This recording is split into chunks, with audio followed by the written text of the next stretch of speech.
Quizás estaba planeado y el gobierno se descontroló. Sacó la fuerza a la calle y la manito se le pasó. Quisieron reprimir a la fuerza a la población.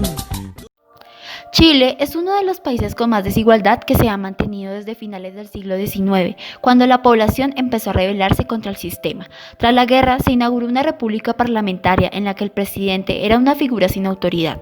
El gobierno de Chile se convirtió en un círculo donde la burguesía y la clase alta tenían el poder.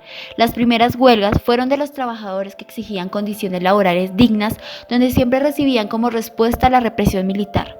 Uno de los movimientos más recordados ocurrió en 1957, cuando la subida de los billetes de transporte público generó grandes protestas, sobre todo por parte de los estudiantes y los trabajadores. Al año de 1970, año en el que se celebraron las elecciones presidenciales que Allende ganó, Chile cayó en un caos económico y social que llevó al país al borde de una guerra civil, con una imposición radical del marxismo a través de nacionalización y colectivización forzosa de industrias y tierras. Con sus palabras de vía chilena al socialismo, Allende justificaba la expropiación de tierras a los campesinos, la devaluación de la moneda nacional, el control de precios y salarios, el desfalco de las arcas del Estado, la escasez de alimentos sin límite de la deuda pública que llevó al país a la quiebra.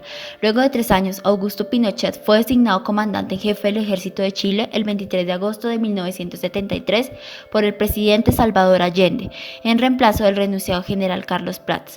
El 11 de septiembre del mismo año, en medio de una crisis política, económica y social, dirigió un golpe de Estado que derrocó al gobierno democrático de la coalición de partidos políticos de izquierda denominada Unidad Popular.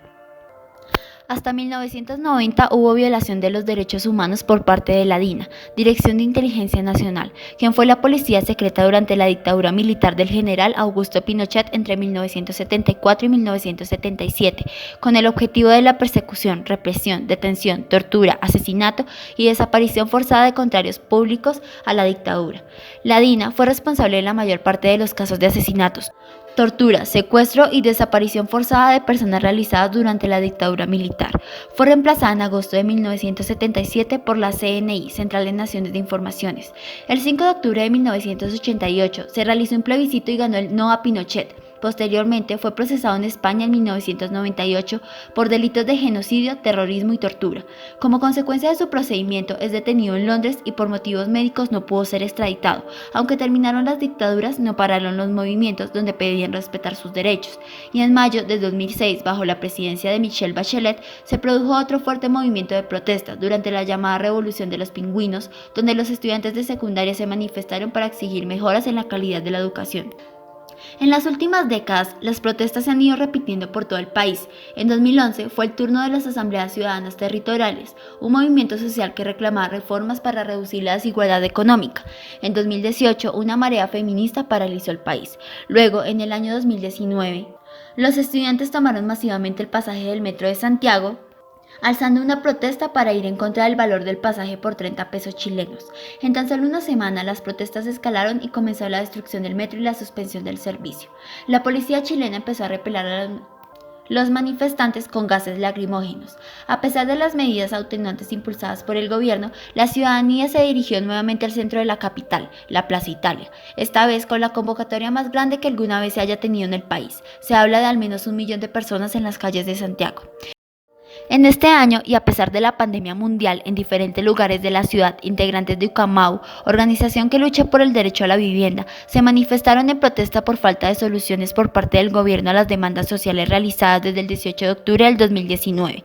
Asimismo, integrantes del movimiento No Más TAC, que rechazan los costos de las tarifas por el uso de las autopistas, realizó una caravana para exigir que el gobierno cumpla por los acuerdos a los que se llegaron en diciembre del año pasado.